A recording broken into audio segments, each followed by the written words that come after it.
چلے بس ٹھیک ہے، آواز آ رہی ہے۔ بسم اللہ الرحمن الرحیم۔ السلام علیکم ورحمۃ اللہ وبرکاتہ۔ میرا نام محمد عبدالسمیع ہے، ہربلسٹ محمد عبدالسمیع یا ڈاکٹر عبدالسمیع۔ میں B M S Hamdard university اور M Phil Hamdard university, P H D scholar Hamdard university. میرا بنیادی ٹاپک جو ہے وہ انفرٹیلیٹی ہے، میل انفرٹیلیٹی، اور اب ہے فیمیل انفرٹیلیٹی۔ میں بہت ڈاکٹر اکرم اور ان کی ٹیم کا بہت زیادہ شکر گزار ہوں کہ انہوں نے یہ معلوماتی پروگرام شروع کیا ہوا ہے، اور ہمیں بھی اس میں موقع ملتا ہے اپنی جو بھی کچھ ریسرچ کہہ لیں یا جو بھی کچھ اپنی معلومات ہیں، اور بہت ساری معلومات ہمیں سننے کو بھی ملتی ہیں، ہمیں بہت اچھا لگتا ہے، بہت آسانی ہو جاتی ہے کچھ چیزوں کے اوپر۔ تو بہت زیادہ کیونکہ مجھے ٹائم اتنا نہیں مل پاتا کہ میں مستقل اس کو دیکھوں۔ بہرحال میرا پچھلے ہفتے جو ٹاپک چل رہا تھا وہ گرٹ کے بارے میں تھا، گیسٹرو اسوفیگل ریفلکس ڈیزیز۔ کیونکہ آج کل عشاء کی نماز تھوڑی سی 8:15 ہوتی ہے، اور یہ 8:09 ٹائم ہے، 8:45 بجے آتا ہوں، تو اس لیے ٹاپک ایک ہی دفعہ میں نہیں کمپلیٹ ہوتا۔ ہو سکتا ہے یہ 2-4 پروگراموں میں ہی جا کے کمپلیٹ ہو، کیونکہ ہے تو بہت آسان سا، اور اس میں تقریباً ساری باتیں ریپیٹ ہی ہوتی ہیں۔ لیکن پھر بھی ایک اچھا معلوماتی اس لیے ہے کہ ہمارے یہاں ہر شخص کو تقریباً ہوتا ہے۔ میرا نہیں خیال ہے کہ جس شخص کو بھی ذرا سی تیزابیت ہو، پیٹ خراب ہو، ہضم کی خرابی ہو، بازار کے کھانے ہو، یا جو بھی کچھ ہے، سبھی کچھ کھاتے ہیں، تو آہستہ آہستہ ہم گرڈ کی طرف جا ہی رہے ہوتے ہیں۔ تو ہمیں یہ معلوم ہونا چاہیے کہ گرڈ آخر ہوتا کیا ہے۔ اچھا، مریض اس میں گرڈ کی تشخیص جو ہوتی ہے کی کیسے جاتی ہے؟ جیسے پچھلی دفعہ میں نے بتایا تھا کہ گرڈ کی علامات کیا کیا ہیں، یعنی کہ عام علامات میں تو دل کی جلن ہے، دل میں جلن ہو رہی ہے، یعنی کہ سینے میں جسے ہم جلن کہتے ہیں، بد ہضمی کیا ہوتی ہے، پھر کھٹی ڈکاریں آ رہی ہیں، یا ایسڈ ریفلکس جسے ہم کہتے ہیں کہ جی ایسڈ یا تیزاب جو ہے ہماری غذا کی نالی کے اندر آ رہا ہے، اور بعض دفعہ ہمارے منہ میں بھی بہت زیادہ کڑوا پان اور کھٹا پان، عجیب منہ، بلکہ بعض دفعہ تو غذا کے کچھ پارٹیکلز بھی ہمارے منہ میں آنے لگتے ہیں گے۔ تو ہمیں ایک تشویش ہوتی ہے عام طور پہ زیادہ تر کہ اس کی چیز کا علاج جو ہوتا ہے بہت آسانی سے ہو جاتا ہے۔ لوگ اپنے گھروں میں ہی ٹوٹکے چٹکلے ایسی چیزیں کر لیتے ہیں، ہاضم چیزیں کر لیتے ہیں، کوئی پودینہ، کوئی اجوائن، کوئی ادرک کا پانی، کوئی صرف پانی ہی زیادہ، کوئی لائف اسٹائل میں تھوڑی بہت تبدیلی کر کے۔ لیکن جن لوگوں کو یہ آسانی سے چینج نہیں ہوتا یا آسانی سے ٹھیک نہیں ہوتا، ان کی وجہ یہ ہوتی ہے کہ وہ اپنے آپ کو چینج نہیں کر رہے ہوتے۔ دعوتیں خوب بہت مزے سے کھا رہے ہوتے ہیں، ہر چیز کو ہے، کولڈ ڈرنک، اور میں نے پہلے بھی بتایا تھا کہ اس کی بنیادی وجہ یہی ہو رہی ہوتی ہے کہ آپ کو اپنا لائف اسٹائل جب چینج نہیں کر پاتے ہیں گے۔ تو یہ اب یوں سمجھ لیں کہ یہ کہ جو دل کی جلن جو ہے نا، ایک جلتا ہوا آگ کا شعلہ بن جاتا ہے جو مریض کو بے چین کیے رکھتا ہے۔ اور یہ آگ کا جلتیا جو ایک مطلب جلتا ہوا کیا سینے کا درد ہوتا ہے، جو چھاتی کی ہڈی کے پیچھے، اسٹرنم کے پیچھے سے شروع ہوتا ہے اور گردن اور گلے تک جاتا ہے۔ اچھا، یہ 1-2 گھنٹے تک ہو سکتا ہے گا، کیونکہ جب تک کھانا ہضم ہو کے معدے سے آنت کے اندر نہیں جانا شروع ہوگا، ڈیوڈینم کے اندر نہیں جا رہا ہوتا، اس وقت تک یہ سب کچھ ہو رہا ہوتا ہے۔ تو یہ اکثر ہمارے کھانے کے بعد بہت زیادہ تکلیف دیتا ہے۔ گٹ کی ایک عام علامت جو ہے وہ کھانا جو ہے ریفلکس ہو کر معدے سے واپس منہ میں آتا ہے، اور ہر شخص کی علامات مختلف ہو سکتی ہیں۔ یہ ایک الگ چیز ہے کہ کسی کو کچھ ہوتا ہے، یہ ہر ایک کو ہم ایک ہی جیسی علامت کے اوپر نہیں ڈھونڈتے رہیں کہ اس کو یہ والی علامت تھی تو مجھے تو یہ والی نہیں ہے گی، تو مجھے یہ چیز نہیں ہے۔ تو ہمیں ان علامتوں میں کچھ چیزیں چینج ہو سکتی ہیں، لیکن تقریباً جلن تو ہر شخص کو ہی ہوتی ہے گی۔ گٹ کی علامات صحت کے دوسرے مسائل کی وجہ سے بھی ہو سکتی ہے، جس میں ہماری میڈیسنز ہو سکتی ہیں، ہمارا ویٹ ہو سکتا ہے، جو حاملہ خواتین ہیں ان کو ہو سکتا ہے، عمر بڑھنے کے ساتھ ساتھ اس کا مرض کو بڑھا دیتا ہے۔ سگریٹ پینے والے جو لوگ ہوتے ہیں، یا سیکنڈ ہینڈ اسموکنگ، جس میں ایک اور بھی چیز ہے کہ جو ایک شخص سگریٹ پی رہا ہے کمرے میں اور باقی لوگ اس کا دھواں سونگ رہے ہیں اور ان کے پھیپھڑوں میں جا رہا ہے، تو ان لوگوں کو بھی یہ تیزابیت اور اس قسم کی چیزیں ہو سکتی ہیں گی۔ لائننگ کے اندر جو ہماری جو غذائی نالی کی لائننگ ہیں اس کے اوپر وہ خراش پیدا کر سکتی ہیں، پھیپھڑوں میں لیے تو بہرحال یہ نقصان دہ ہوتا ہی ہے گا۔ اچھا، گرڈ کی تشخیص ہم کیسے کر سکتے ہیں گے؟ گرڈ کی بہت ساری تشخیص ہوتی ہے، لیکن ہمیں بنیادی طور پہ تو ہمیں اسی تک ہی رہنا ہے۔ یہ جو تشخیص کا معاملہ ہے یہ بہت آگے تک کا معاملہ ہے، اگر کسی کا بہت زیادہ وہ ہونے لگے تو اس کے اندر یہ مشکلات آتی ہیں۔ یہ عام سی علامات کا علاج تو ہم بغیر ہسٹری کے بھی کر سکتے ہیں، ہمیں کوئی زیادہ لمبی ہسٹری لینے کی ضرورت نہیں ہے، ہم اسے 4 مشورے دے دیں اور 4 دوائیں بھی دے دیں۔ میرا خیال ہے کہ میں نے اشرف کی لیبارٹریز والی جو دواؤں کے اندر مجھے تجربہ ہے وہ لذیذ چورن ہے ان کا بہت اچھا کام کرتا ہے، ایسڈ آف ٹیبلٹ ہے وہ اچھی کام کرتی ہے، گیسٹرول سیرپ ہے. مجھے نہیں پتا یہاں پہ کسی لیب کی اس ٹائپ کی چیزوں کی پرمیشن ہونی چاہیے، ہوتی ہے یا نہیں ہوتی، لیکن پھر بھی آپ لوگوں کی معلومات کے لیے اس قسم کی چیزیں ہم بتاتے رہتے ہیں کہ جی اس میں یہ چیزیں آپ کر لیں. اچھا گرڈ کے دیگر ٹیسٹوں میں پھر آگے آتا ہے بیریم سویلو ہوتا ہے، اینڈوسکوپی، کیونکہ عام طور پہ اگر آپ کسی اسپیشلسٹ کے پاس یا جی آئی کے پاس جو جائیں گے، گیسٹرونٹرولوجسٹ جو ہوتے ہیں تو ان کے پاس تو اب آپ جائیں گے تو وہ تو انہوں نے اینڈوسکوپی تو کرنی ہی ہے، کیونکہ آدمی جیسے آدمی وہاں پہ بہت دیر سے پہنچتا ہے، بہت زیادہ مرض بڑھ چکا ہوتا ہے، 6 مہینے، سال، 2 سال، 5 سال اور اس سے بھی زیادہ، تو پھر وہ آہستہ آہستہ اس سے پہلے تو وہ اوور دی کاؤنٹر ٹیبلیٹس اور over the counter medical store والا زندہ باد، اس سے معلوم کی کیا کھانی ہے، اس نے کہا یہ کھا لیں، یہ کھا لیں. رائزک ایک عام سی چیز ہے جس کو ہم عام طور پہ کھاتے ہیں، تو جن کی وجہ سے غذائی نالی، معدہ اور چھوٹی آنت کے ابتدائی حصے کی میں بھی جلن شروع ہو جاتی ہے. جبکہ اگر ضرورت ہو تو لوگ ڈاکٹر جو ہے اینڈوسکوپی کرتا ہے اور اینڈوسکوپی میں ایک بایوپسی کے لیے بھی لے سکتے ہیں. اچھا رائزک کے اوپر مجھے ایک بات یاد آئی ہے، میں نے پہلے بھی شاید شیئر کی تھی کہ رائزک کوئی بہت اچھی ٹیبلٹ یا بہت اچھا کیپسول نہیں ہے، مجبوری میں کچھ عرصے چند دن کے لیے تو کھائی جا سکتی ہے، لیکن جب لوگوں کو پتہ چل جاتا ہے کہ جی پچھلی دفعہ مجھے ایسا ہوا تھا اور مجھے ڈاکٹر نے جو تھی رائزک ڈائگنوس رائزک پرسکرائب کی تھی تو وہ کھا لیتے ہیں. مجھے ابھی لیاقت نیشنل ہاسپٹل کراچی کے بڑے ہاسپٹلس میں سے ہے گا، ایک دفعہ میری والدہ جو تھی ہاسپٹل میں ایڈمٹ تھی، تو رات کے وقت جب تھا اتفاق ایسا تھا کہ ڈاکٹروں کا کاؤنٹر جو تھا وہ ہمارے جو روم ہے اس کے بالکل سامنے ہی تھا. تو میں جاگ رہا تھا تو وہاں پہ باتیں ہو رہی تھی، ڈاکٹر کر رہے تھے، تو ایک ڈاکٹر جو شاید ان میں سینئر ہوگا تو وہ آیا اور اس کو ڈانٹ رہا تھا اپنے باقی لوگوں کو، کہتا ہے بھائی آپ لوگ اتنی رائزک کیوں استعمال کراتے ہو؟ کہنے لگے اس لیے کراتے ہیں کہ رائزک لوگ فائدہ ہوتا ہے، مزے آتے ہیں. کہنے لگے بھائی آپ کو اس کا سائڈ افیکٹ پتا ہے؟ آپ اس کا سائڈ افیکٹ پڑھیں کبھی کہ کتنی نقصان دہ چیز ہے، کتنے زیادہ پرابلمس کر سکتی ہے. تو انہوں نے کہا کہ جی دیکھیں مریض کو فائدہ ہوتا ہے، ہم اس کو دیتے ہیں، مریض اپنے شوق سے اس کے بعد کھاتا رہتا ہے، نہ وہ ہم سے پوچھتا ہے اور نہ ہم اس کو بولتے ہیں گے. تو یہ ایک چیز ہے، میرا خیال ہے مجھے اس وقت صحیح یاد تو نہیں آ رہی، لیکن یہ رائزک ہے یا رائزک جیسی ایک ملتی جلتی ایک چیز تھی، میں تھوڑا سا یاد کروں گا میں، وہ ہمارے انفرٹیلٹی میں بھی بہت زیادہ پرابلم کرتی ہے گی. مطلب جو لوگ یہ زیادہ استعمال کرتے ہیں گے، پروپینول نہیں، پروپینول تو دوسری آ گئی، تو وہ چیزیں جو ہیں بہت زیادہ اس کے لیے نقصان دہ ہوتی ہیں. تو بہرحال اچھی چیز نہیں ہے، بہرحال ان لوگوں نے تو نہیں مانا، انہوں نے کہا بھائی ٹھیک ہے چلنے دو، وہ کہتا جی تمہاری مرضی. لیکن مجھے سمجھ آ گئی کہ رائزک کوئی اچھی چیز نہیں ہے جس کو کہ لمبے عرصے کھائی جائے، چند دن کی ضرورت ہے تو ضرور کریں اور چھوڑ دیں. باقی گرد تیزابیت اور ان چیزوں میں اس کو اسی طرح استعمال کرنا چاہیے. اچھا گرد کا علاج کیسے کیا جاتا ہے، مطلب کیا کریں؟ علاج کا انحصار آپ کی علامات پر ہے، عمر پر ہے اور عام صحت پر بھی ہوگا. مطلب ہماری کتنی علامات، کتنی شدت ہو گئی ہے، عمر کیا ہو گئی ہے، کیا 50 اور 55 60 سے اوپر کے شہری ہیں یا مریض ہیں یا کیا ہے، اور دوسرے کہ آپ کی اوور آل صحت کیسی ہے، یعنی کہ بلڈ پریشر ہے، شوگر ہے یا اور کوئی ہارٹ کی پرابلم ہے، کولیسٹرول کیسا ہے. تو یہ سب چیزیں بھی اس کے ساتھ ساتھ ضرور مانیٹر کرنی چاہیے کہ کیا صورتحال ہو سکتی ہے. تو یہ اس بات پر بھی یعنی کہ فیصلہ ہوگا کہ حالات کتنے سنگین ہیں یا مرض کی شدت جو ہے وہ کتنی سخت ہے گی. بہت زیادہ مریض کی شدت ہے کہ وہ بیچارہ چل پھر بھی نہیں پاتا، لیٹ بھی نہیں پاتا، نماز بھی نہیں پڑھ پاتا. تو بہت سے معاملات میں غذا اور طرز زندگی میں تبدیلی سے گرد کی علامات کو کم کرنے میں مدد مل سکتی ہے. عام طور پہ ہم ان چیزوں کو، اچھا اس میں لوگوں کی دو لاجکس ہوتی ہیں. کچھ لوگ کہتے ہیں کہ اس میں جو کھانا معدے کے اندر پڑا ہوا ہے وہ بہت لیٹ ہو رہا ہے، تیزاب شاید اتنا زیادہ نہیں بن پا رہا اور اس کو ہضم نہیں کر پا رہا، تو ہمیں جو ایسی چیزیں دینی چاہیے جب کبد نوشادری ہے، قرص پودینہ ہے یا جوارش جالینوس ہے، وہ چیزیں ہم دے کے اس غذا کو آگے بڑھا دیں. جب وہ غذا ہضم کر کے اور غذا کا عمل فاسٹ ہو جائے گا تو اس سے بھی ٹھیک ہو جائے گی. ایک دوسرا طبقہ کیا کہتا ہے نہیں ہمیں اس کے لیے جو ہے نا اینٹی ایسڈ دے دینی چاہیے. اینٹی ایسڈ کے اندر جتنی بھی چیزیں ہیں، جیسے میں نے ابھی جن کے نام لیا تھا، لذیذ چورن ہے، گیسٹرول سیرپ ہے یا ایسیڈوف ہے.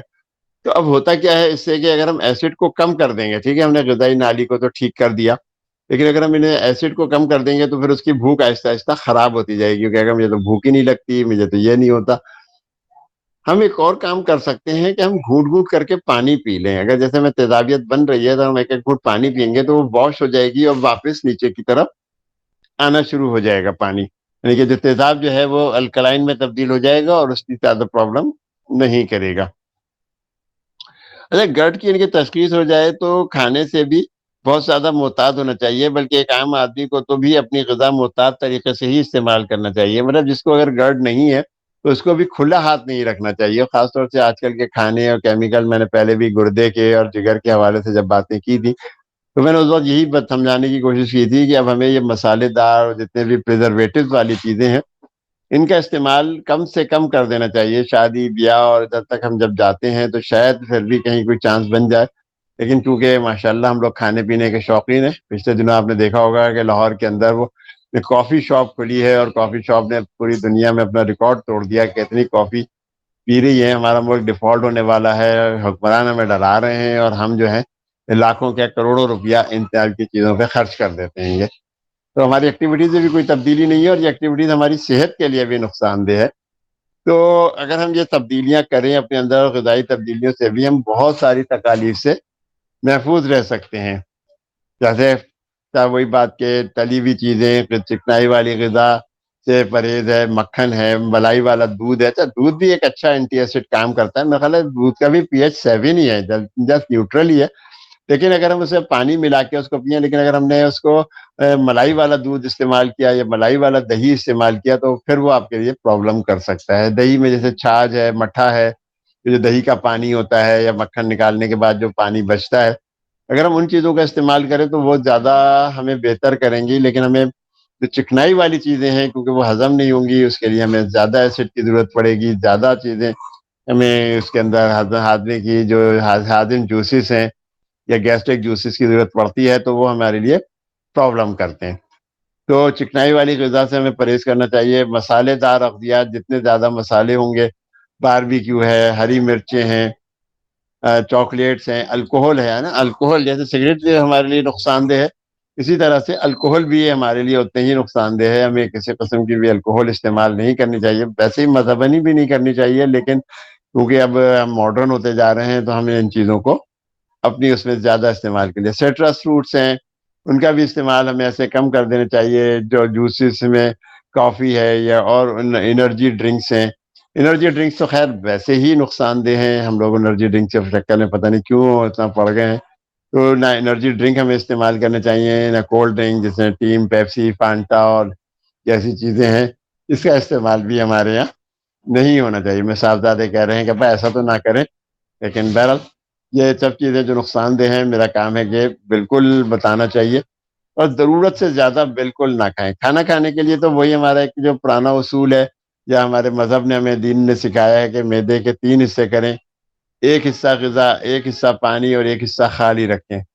تو تمباکو نوشی، ہاں تمباکو نوشی، پان، گٹکا، چھالیا، نسوار، اس کے اوپر پابندی رکھنی چاہیے۔ آپ سب ماشاءاللہ طبیب ہیں، ہربلسٹ ہیں، ڈاکٹر ہیں، تو آپ کو بھی پتا ہوگا کہ اگر ہمارے منہ میں کوئی چیز مستقل پڑی رہے آدھا گھنٹہ، 1 گھنٹہ، 2 گھنٹہ، تو اس کے بعد کیا ہوگا؟ یہ جسم کا جو ایک سیلف میکینزم ہے، اس نے اپنا ایسڈ تو بنانا ہے نا کہ شاید اب کھانا آئے گا، اب معدے سے گزر کے کھانا ہے، وہ غذائی نالی سے، ایسوفیگس سے خود گزر کے کھانا آئے گا، لیکن ایسا نہیں ہو رہا ہوتا اور ہم منہ ہی چباتے رہتے ہیں، تو اسی لیے ہمارے لیے نقصان اور زیادہ ہو جاتے ہیں۔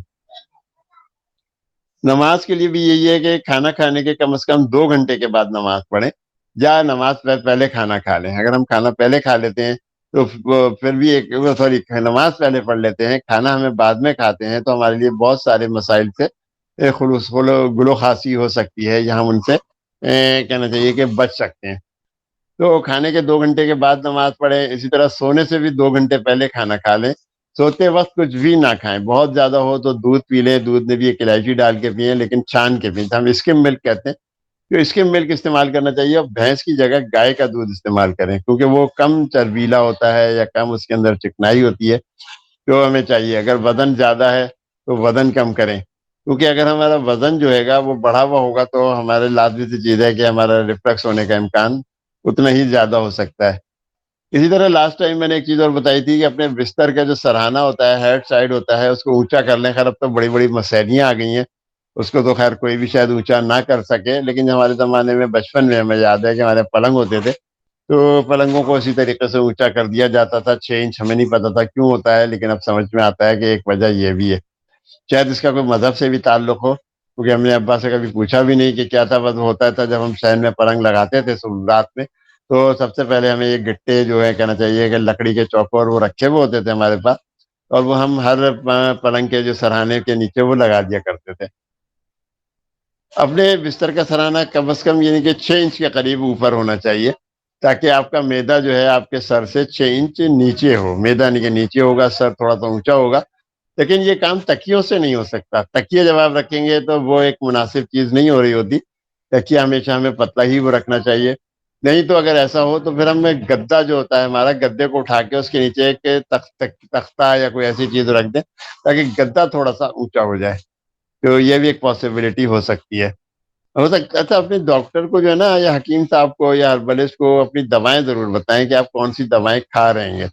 ہو سکتا ہے بہت ساری دوائیں ایسی ہوتی ہیں کہ اس کے ساتھ یہ پیٹ کے مسائل بھی پیدا کر رہی ہوں، میدے آنتوں کی لائننگ میں خراشیں پیدا کر رہی ہوں، تو وہ دوائیں یعنی کہ ڈاکٹر کے مشورے سے استعمال کریں، اور جو بھی میدے کی تیزابیت کو کم کرتی ہیں، یا کوئی ڈاکٹر نے جو تھا اس بنیاد پر، اپنے تجربے بنیاد پر اپنی دوائیں جو کہ تیزی کے ساتھ آپ کے یعنی کہ جو کیا کہ میدے سے غذا کو آنے کی طرف، میدے سے غذا کو آگے کی طرف دھکیلے، یعنی کہ ہاتھوں کی طرف دھکیل سکے، ان کا استعمال کرتے ہیں۔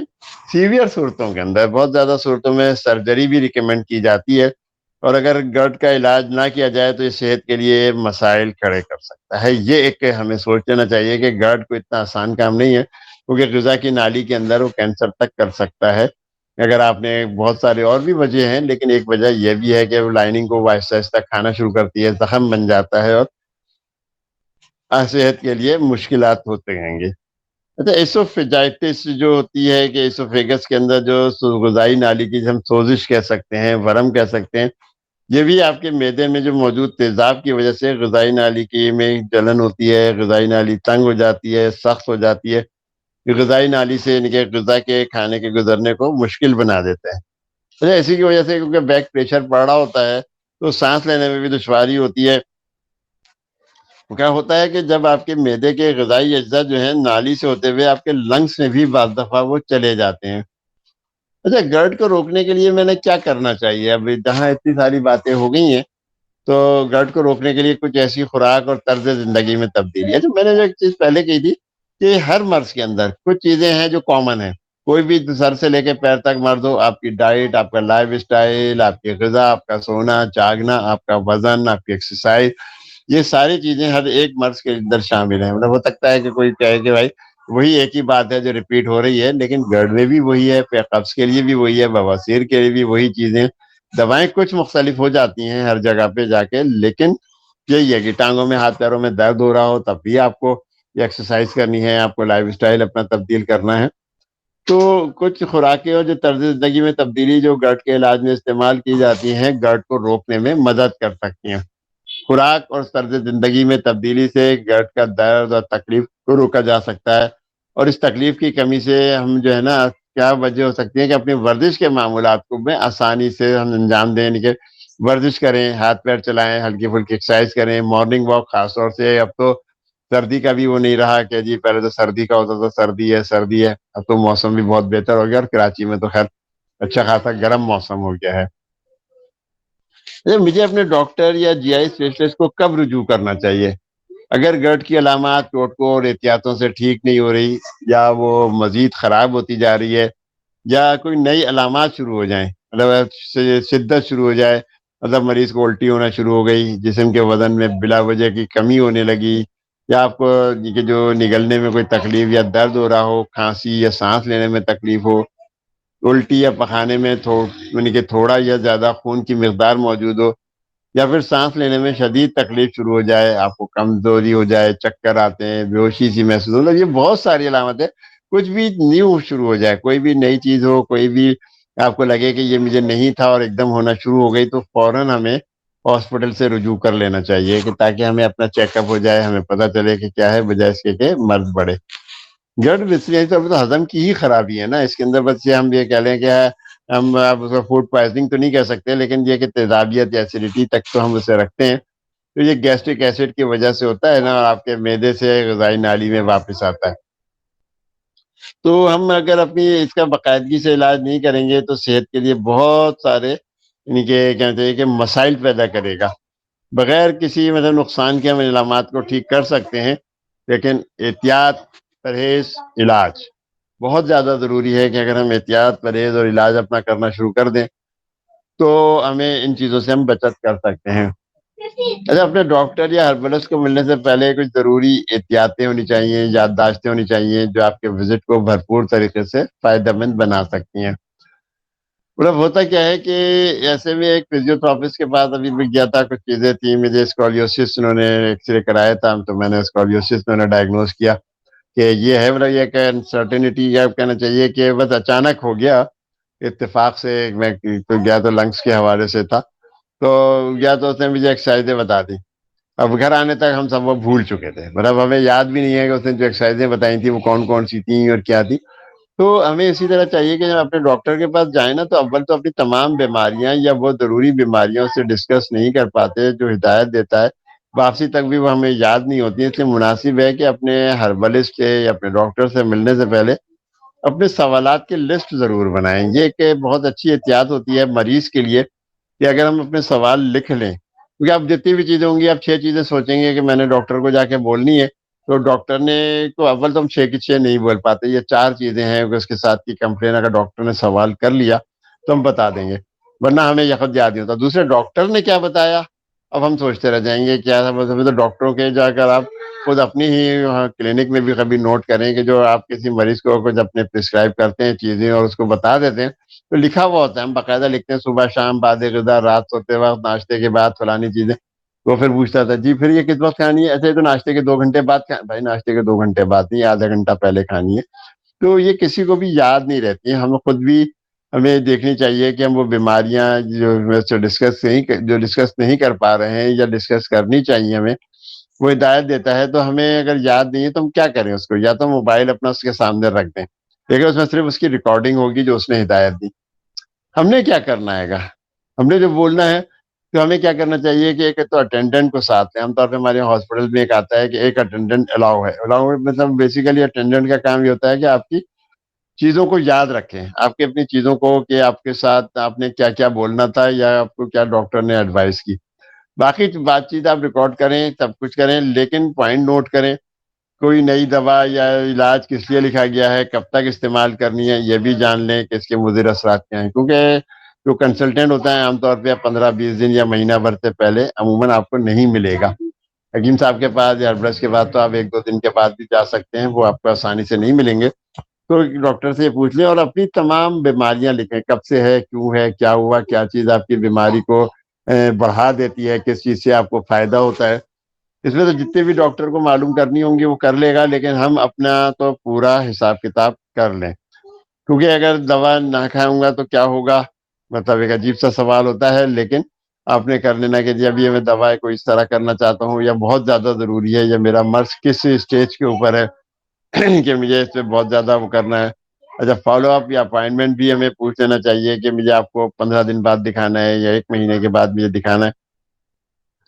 اور اگر ڈاکٹر حضرات جو ہے یا کوئی بھی گارڈ میں انڈوسکوپی تجویز کرتے ہیں، انڈوسکوپی کا استعمال بائپسی کے لیے بھی کیا جاتا ہے، تو بعض صورتوں میں ہمیں چونکہ غذائی نالی تنگ نظر آتی ہے تو اس عمل کے دوران اسے کھینچا یا پھیلایا بھی جا سکتا ہے، یا بائپسی کو بہتر بنانے کے لیے بھی کیا جاتا ہے. لہذا ایسیڈیٹی سے اسے معلوم کرنے کے لیے ہمیں ایک غذائی اسوفیگس میں ایک مانیٹر رکھا ہے. خیر یہ تو ایک بڑی آگے کی ڈیٹیلز ہوتی ہیں. ہمیں تو جو بنیادی چیزیں ہیں کہ کیا کیا ہو سکتا ہے، تو بائپسی ہو سکتی ہے، بیریم میل ہے، یعنی کہ ایکس رے کر لیتے ہیں. بس ہمیں کرنا یہ ہے کہ ڈاکٹر بھی آپ کو یہی بولے گا، ہم بھی آپ کو یہی بولتے ہیں کہ آپ نے اپنے لائف اسٹائل کو تبدیل کر لیں. جتنا اچھا لائف اسٹائل تبدیل ہوگا، گھر کے ٹوٹکے چٹکلے استعمال کریں. اور ان سب تدبیروں کے بعد بھی آرام نہیں آتا تو پھر آپ کو یہ سارے ٹیسٹ کروا لینے چاہیے. اینٹی ایسڈ جو تیزاب کے اثرات یعنی کہ جو پیٹ کا تیزاب ہے اس کو بے اثر کر دیتے ہیں. کیلشیم کاربونیٹ پر مشتمل بہت سارے اینٹاسڈس ہیں جو فوری ریلیف فراہم کر سکتے ہیں، لیکن اکیلے اینٹاسڈس پیٹ کے تیزاب کی وجہ سے ہونے والی سوجن کو ٹھیک نہیں کر سکتے ہیں. تو ہمیں دیکھنا پڑے گا کہ ہم کیا کر رہے ہیں. وہ ایک دفعہ میں نے جو پڑھی تھی جو ہمارے عام لوگوں کا مزاج ہے، کہنے لگے وہ ایک کسان جو تھا کہیں جا رہا تھا تو اس کا دوسرا دوست پوچھا خیریت ہے، تم پریشان ہو، کہاں جا رہا ہو؟ کہنے لگے کہ یار وہ میری بھینس بیمار ہو گئی. کہنے لگا ہاں وہ نہیں اس میں جا رہا تھا تو کہنے لگا تو اس کا دوست اس کا مل گیا راستے میں. کہنے لگا دوست سے کہنے لگا یار پچھلے سال تمہاری بھینس بیمار ہوئی تھی تم نے کیا کیا؟ کہنے لگا میں نے مٹی کا تیل پلا دیا تھا. وہ بھاگا بھاگا نکل گیا. بات تو سنو. کہنے لگا نہیں میں آتا ہوں. وہ گیا اور جا کے اس نے اپنی گائے کو مٹی کا تیل پلا دیا. گائے مر گئی. وہ پھر بھاگا بھاگا گیا دوست کے پاس. یار تم نے تو مٹی کا تیل پلایا تھا میری گائے تو مر گئی. کہنے لگا مر تو میری گائے بھی گئی تھی. تو ہم عام طور پہ جو لوگوں سے پوچھ پوچھ کے کرتے ہیں تو ہمیں اس سے یہ فیصلہ ہمیں کر لینا چاہیے کہ ہمیں کس طریقے کی چیزیں استعمال کرنی ہے. لوگ تو اینٹی بایوٹک تک بھی دوسرے لوگوں سے پوچھ کے استعمال کر لیتے ہیں. کہتے ہیں یار کون سی اینٹی بایوٹک دی تھی تمہیں کھانسی میں نزلے میں بخار میں؟ تو یہ والی دی تھی چلو جی کھا لو. اب اس کی ضرورت ہے نہیں ہے. اور عام طور پہ ایموکسل کلیراسیڈ اور اس ٹائپ کی چیزیں بہت مزے سے تو وہ دے دیتے ہیں. تو ہمیں وہ چیزیں بہرحال کرنی چاہیے کہ جو تیزاب کی پیداوار کو روکیں اور غذائی نالی کو ٹھیک کر سکتے ہیں. اچھا ایلوپیتھک کے اندر تو بہت ساری چیزیں ایسی ہوتی ہیں جیسے اینٹاسڈ جو ہیں ادویات H2 بلاکرز کے نام سے یا اینٹی ہسٹامین جو ہوتی ہیں ان کے نام سے جانی جاتی ہیں. سیمیٹیڈین. ہاں مجھے یاد آ گیا. سیمیٹیڈین ہے جو عام طور پہ جو ہے انفرٹیلٹی اور ان چیزوں کے حوالے سے نقصان دہ ہوتی ہے گی. تو سیمیٹیڈین فیمیٹیڈین نیجیٹیڈین ہے یہ سب H2 بلاکر یا اینٹاسڈس کی طرح تیزی سے کام نہیں کرتے لیکن وہ ہمیں زیادہ دیر تک سکون دے دیتے ہیں. میدے سے تیزاب کی پیداوار کو 12 گھنٹوں تک یعنی کہ یہ روک سکتے ہیں. لیکن بہرحال یہ ہمارا ایک ٹاپک نہیں ہے. بس ہم تو وہ چاہتے ہیں کہ آپ اپنے طرز زندگی اور گھریلو علاج جو ہوتے ہیں ہمیں ان کو کر لینا چاہیے کہ طرز زندگی میں کہ صحت مند بدن برقرار رکھیں. اضافی وزن جو آپ کے پیٹ پر دباؤ ڈالتے ہیں اور تیزاب کو آپ کی غذائی نالی میں ریفلیکس کرنے کا سبب بنتے ہیں. سر اونچا ہو گیا, تمباکو نوشی بند ہو گئی. ہاں بیلٹ, کچھ لوگ بہت زیادہ ٹائٹ پینٹ پہنتے ہیں. بہت زیادہ جتنا اگر آپ ٹائٹ پینٹ پہنیں گے یا بیلٹ باندھیں گے تو بھی ایسڈ جو ہے نا ریفلکس ہونے کا خطرہ بہت زیادہ ہوتا ہے گا. ہمیں چاہیے کہ ہم بہت ٹائٹ پہنیں. لوز کپڑے ضرور استعمال کریں, ہلکے پھلکے جیسے کو وہ کر لیں, لیکن بہت ٹائٹ کہ پیٹ اندر رہے, پیٹ نظر نہ آئے تو یہ ہمارے لیے بہت زیادہ نقصان ہوتا ہے. اچھا ایک آخری چیز بتاؤں کہ ایسے لوگوں کو کھانا جو ہے نا وہ ہمیشہ بڑا سکون سے کھانا چاہیے. کھانا سکون سے کھانے کا مطلب یہ ہے کہ جب ہم روٹی کھاتے ہیں یا سالن استعمال کر رہے روٹی سالن کھا رہے ہیں کچھ بھی ہے تو عام طور پہ تھوڑا سا جلدی کھاتے ہیں گے. ہمیں جلدی نہیں, ہم نے ایک نوالا بنا لیا, اسے منہ میں رکھا اور اس کے بعد تھوڑا سا انتظار کیا. دوسرا نوالا آپ اس وقت توڑے کہ جب وہ نوالا حلق سے اتر چکا ہو, میدے سے آپ کی جو غذائی نالی سے آپ کے میدے میں جا چکا ہو. پھر آپ دوسرا نوالا توڑیں, پھر اسی طریقے سے اس کو چبائیں سکون کے ساتھ. پھر آپ تیسرا نوالا. جو لوگ جلدی جلدی کھانا کھا رہے ہوتے ہیں ان کے ساتھ یہی ہوتا ہے کہ غذائی نالی میں یا تو کھانا اٹکنے لگے گا تیزابیت کی وجہ سے, پھر میدے کے اندر جائے گا تو اس کا جو ہمارے کیا کہنا چاہیے کہ جو رکاوٹ ہے یا وہ وہاں پہ وہ اس کو اسفنکٹر جو ہے وہ بعض دفعہ کلوز نہیں آسانی سے ہو پاتے ہیں اور ریفلکس ہوتے ہیں. دوسرے کھانا کھانے کے بعد جو ہے ہمیں باتیں نہیں کرنی چاہیے. کچھ لوگ ہوتا ہے بہت زیادہ باتیں کرتے ہیں, بولتے جاتے ہیں. یہ چیز میں نے اس میں دیکھی ہے کہ جو لوگوں کو گیسز بہت زیادہ بنتی ہیں ان کی احتیاطوں کے اندر خاص طور سے منع کرتے ہیں کہ کھانا خاموشی سے کھائیں, کیونکہ کھانے جتنے زیادہ بولیں گے اتنے زیادہ گیسز مزید آپ کے کھانے کے ساتھ بھی پیٹ میں جا رہی ہیں اور وہ آپ کو تنگ کرتی رہیں گی. تو ہمیں چاہیے کہ ہم اس قسم کی چیزیں جو ہے نا بالکل بھی وہ نہ کریں کہ جو لائف سٹائل کی تبدیلیوں میں ہے. غذائی اپنی تبدیلی اپنی جگہ, کھانا کھاتے میں سکون سے کھانا ہے, کھانا ہمیں احتیاط کے ساتھ کھانا ہے, ہمیں آرام آرام سے کھانا ہے. جلد بازی نہیں ہے کہ ادھر سے منہ میں ایک نوالا رکھا ادھر سے ایک گلاس پانی پی لیا. اور تو یہ چیزیں بالکل بھی ہمیں نہیں کرنی چاہیے. جی ڈاکٹر صاحب بہت شکریہ آپ کا. میرا لیکچر فی الحال تو ختم ہو گیا ہے, اس میں بہت ساری چیزیں ہیں لیکن اب 9:15 تقریباً ہو گئے ہوں گے. انشاءاللہ اگلے فرائیڈے دیکھیں. بہت شکریہ آپ لوگوں کا.